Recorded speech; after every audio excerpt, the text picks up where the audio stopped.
Hey, Killer, do you remember when we found those big abalone of South Island? Right in the middle of the sand, there would be a rock or something like that. Oh yeah, yeah. Right in about 60 feet of water. I think I got one that was almost 10 inches, but this baby is one of my 10-inch abs that I got in Northern California where we go ab diving, and actually 10 and a half. And that's relatively common there. Yeah. It's extremely uncommon in Southern California. Unbelievable, yeah. The Coronado Islands. We had some great times there on your boat, Tres Pusos, with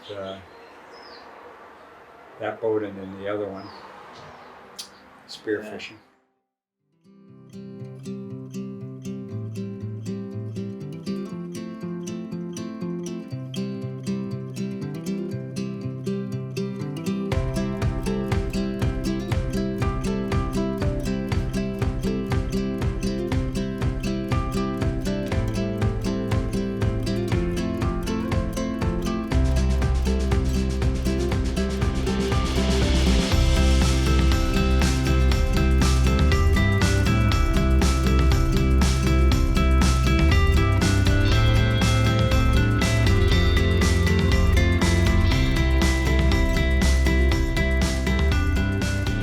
By far, we didn't even have our suits fully on. Yeah, it was as soon as you dropped the anchor, I said, this is the spot,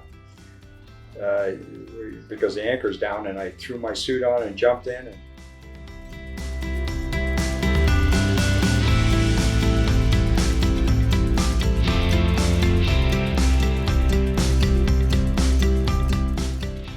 I was using the small gun, which I still have. I made this in 1963. You can do the math on how old this baby is.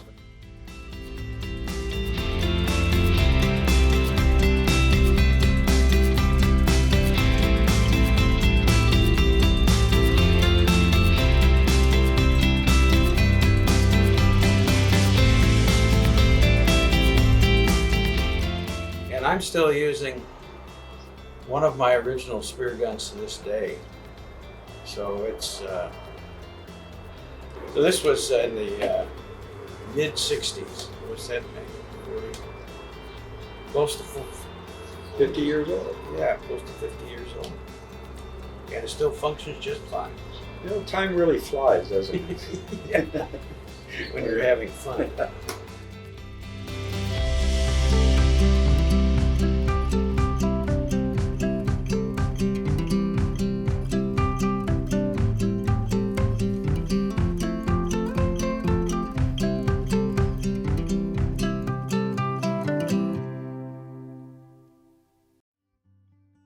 Well, man has always been a hunter, and with regards to spearfishing, that's just another natural progression from hunting on land to hunting in the ocean. And being a spearfisherman allows you to be selective in what you get and when you get it. Fishing, all you do is throw a hook on the water. I'm not a fisherman. I don't have much regard. I don't understand fishing as much as I do spearfishing, because you just throw a hook in the water and hope a fish comes and eats it. But with spearfishing, you can select what you want and get it when you want it. Usually, sometimes you don't. Obviously, sometimes you damage the fish. But it's a much more selective way of getting fish and putting food on the table. And that's oftentimes what we did. Just to supplement. My friend Dick, who's sitting over here, he used to give his children, when they were going to school, a lunchbox full of lobsters and abalone, and all the other kids had peanut butter and jelly sandwiches. And the other kids wanted the lobsters and the abalone, and his kids wanted the peanut butter and jelly. But it's a good way to supplement. And there's a hero aspect involved too, and it's unfortunate that animals have to die, fish have to die, but if they're caught in a net, it's so indiscriminate, and there's so much catch byproduct that is caught that's just thrown away, that's not being used. And in spearfishing, we have the ability to eliminate all of that and be very selective and just get what we want. And I love spearfishing, and I've made my own spear guns for, well, since I was 18 or 19 years old. And I still make spear guns, so I enjoy that.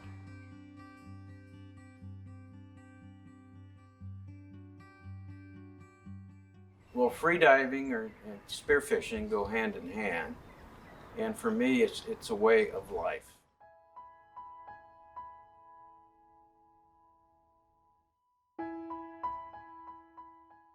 Part of freediving, especially spearfishing, as I've said earlier, you have to be totally relaxed, comfortable, at one with the ocean, which means you're at one with the life that's in the ocean, the fishes and turtles and anything you can think of.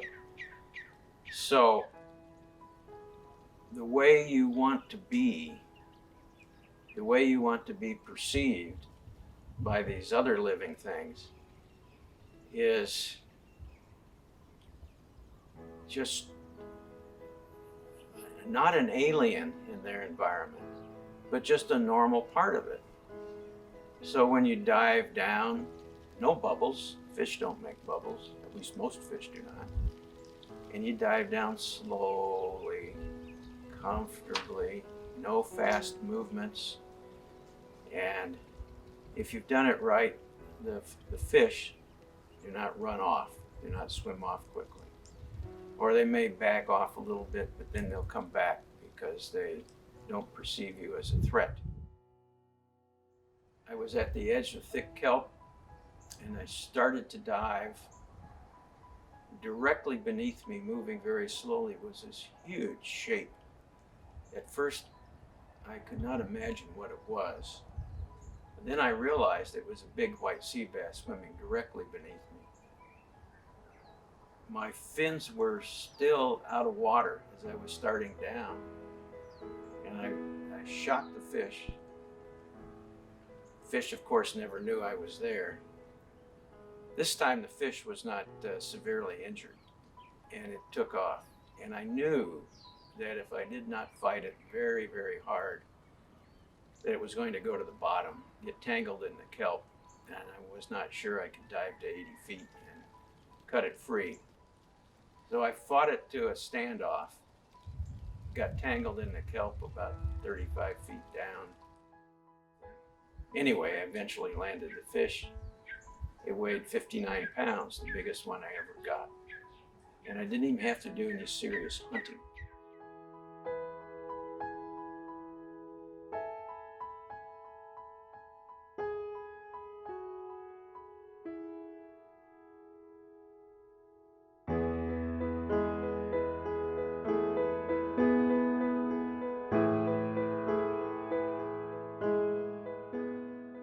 If you have a spear gun, unless you have prepared yourself in a special way so that you don't exude these kind of feelings and vibrations, that fish will stay away from you. So if you're not prepared for that, then it's hard oftentimes to get on up to fish to spear them.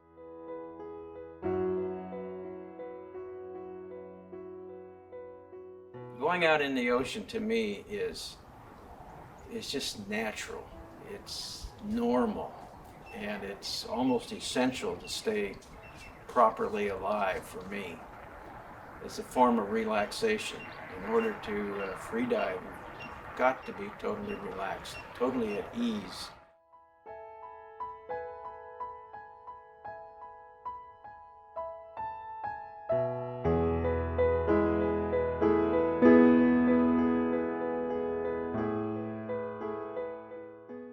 If you don't think that everything is works in conjunction with everything else, then it's you'll have a rude awakening because it does. Everything is, and it's pointed out very vividly from time to time, and we've seen it many times.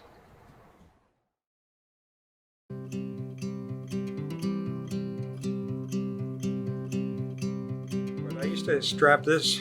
I had a bracket and I've lost it, but I'm going to restore it to its original configuration.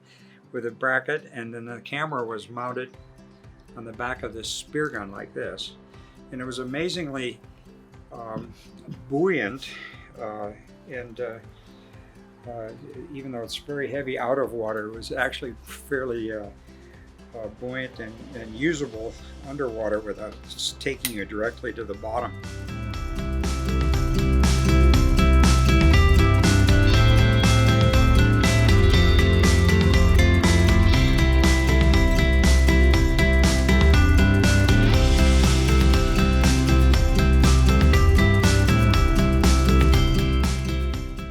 My life without spearfishing, I think, I don't know, we could all adjust and adapt to life, but I think it would be pretty boring, and other people would be doing it, and I would be envious of them doing it if I couldn't do it.